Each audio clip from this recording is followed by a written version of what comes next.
Kur'an, bundan 1400 yıl önce denizlerin derinliklerinde bir gerçeğe işaret etti. Ya da, inkar edenlerin amelleri, engin bir denizdeki karanlıklara benzer. Onun üstünü bir dalga kaplar, onun üstünde bir dalga, onun da üstünde bir bulut vardır.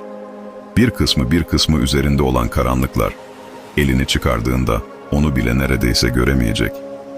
Allah kime nur vermemişse, artık onun için nur yoktur. Bugün biliyoruz ki 200 metreden sonra güneş ışığı büyük ölçüde yok olur.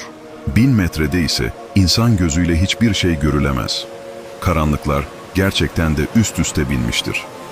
Bilim adamları yakın zamanda farklı yoğunluktaki katmanlar arasında yoğunluk arayüzlerinde meydana gelen iç dalgaların olduğunu bulmuşlardır. Kur'an'da geçen bu detaylar çağının ötesinde bir işarettir. Hiçbir teknolojinin olmadığı bir dönemde böyle bir bilginin verilmiş olması elbette bir Kur'an mucizesidir.